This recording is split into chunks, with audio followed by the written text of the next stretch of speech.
So I've designed a little device here. It's known as a ray steering fin or something like that, but the idea is that the way that some arrays combine has more dispersion, and if you want tighter focusing, you divide the cone areas into halves, and then they have two smaller radiation points. It's normally all in a line, but for this experiment we're just looking for any verifiable change. And so what I did is I did an average moving light measurement where I just lined this up and just counted 15 swings and just let it go, and then I put this on and did the same thing,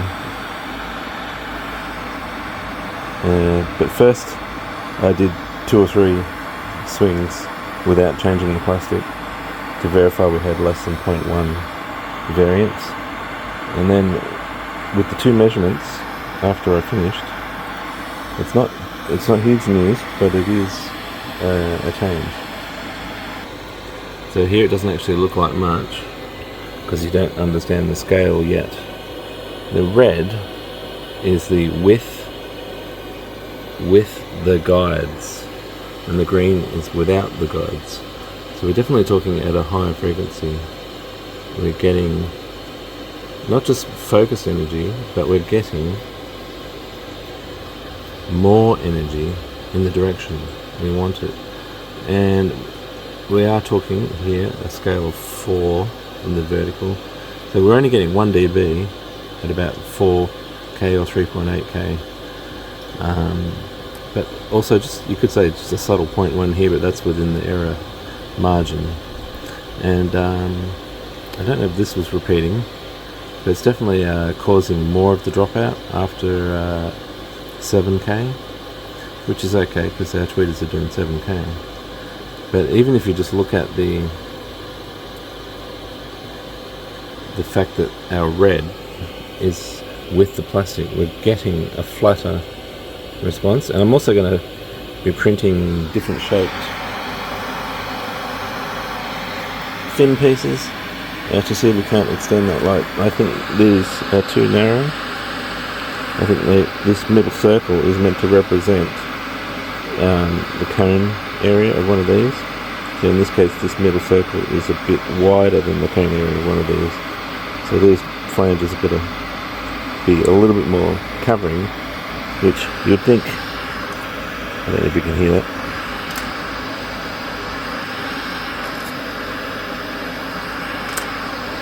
If you can hear 1 dB through YouTube, me holding this camera, then you're better than me. But I'm looking for like a 2 dB, 3 dB or more kind of change when I print one of these a bit differently. And I had to learn all sorts of CAD skills for this one. Loft, hadn't tried that. Enclose, fill, all sorts of stuff.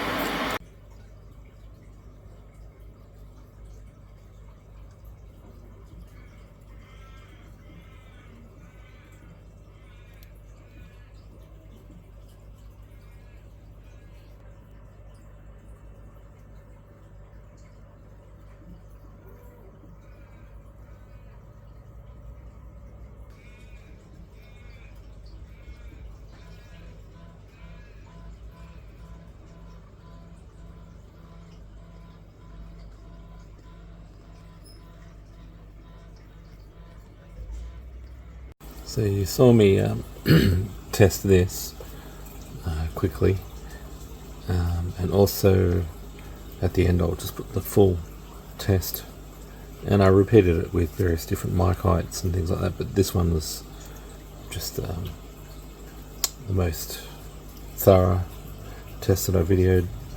So this thing here was based on an array direction device that I saw on a YouTube video by Alpha Sound, and I believe the PA system is from some third company which I don't know anything about. I don't know if it's painted or not, but you know, I'm just trying these things because, you know, science, stuff like that. And that's the drawing I made of a single one, and its idea is that this goes into the cone as far as possible without touching it during its excursion, and it lays on its lip like this if the speaker's pointing up, and it's just got a little bridge piece. But this curve is important here, and we'll do it that way. And I just printed myself a second one for the other side. So this goes in to that spacing there. Let's put a bit of blue tack or sticky tape, something just for now for testing, and I'll do the other side. And it's just almost not quite going over. It goes over, oh yeah, a bit short on material there. But anyway, good enough for a test. So we're getting with this one, 3 dB in general terms at 4K. You could say 3.1, but we're just rounding it down to the nearest decimal. So this is power that we didn't need to put into EQ to get my driver corrected. So it's a little bit of acoustic correction, if you will. Whether it, you know, messes the phase of the blending with the tweeter or not, that's another story, because as you can see, it's taking energy out of the mids as well, in that anywhere from 5 to 10K. This would be my correction. This bit here, I'm not sure whether it's just sitting on the floor kind of thing, you know what I mean? But this could be internal box problems. But this is now not added in the EQ. So see how my EQ is maybe adding a phase shift, whereas if I didn't put the deflectors on, this correction is more general. So, you know, there may be 5-10 degrees of phase disagreement with the tweeter, and it may or may not be a good thing. But I was always thinking that more energy is more energy, and it's also doing more energy to the listening position, because these things are directional devices, and less of this energy in the sideward dispersion. So that's also a good thing as far as making the speaker seem like it disappears, is to stop some of its energy from colliding into the surfaces around it. That also begs the question, if this array was designed to project forward, I think it's on this plane, just still it'll be a little bit omni on this plane, but tight on this plane, and I've got 2 rows, so I've basically got 2 arrays with this tiny device. Whether there's a 2-dimensional focuser, I don't know. My brain is not there at the moment, but we're just going to have a listen. Does it wreck treble integration, or does it help snap in the 3 to 4K? Just because we can, we're going to use a 3D pen. And by the way, this is a brand spanking new 3D pen. The old one finally cacked it. We're up to temperature already. The default temperatures are different too. Have to hold my phone and do a She'll Be Right glue job here. Okay. A bit more this way.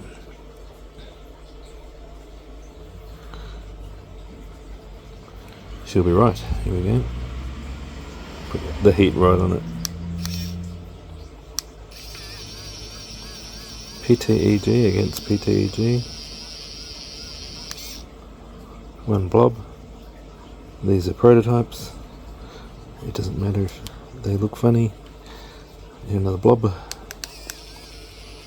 Yep, pushing it away.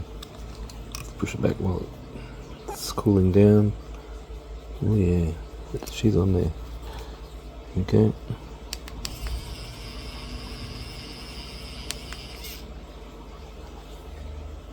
It's in place now, and this will stop the flaps from vibrating.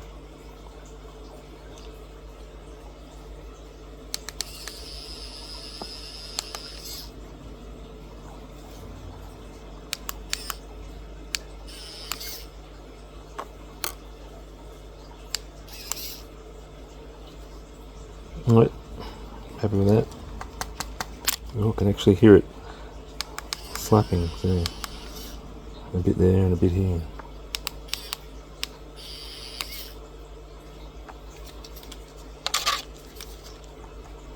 Better. Alright.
Damn, son.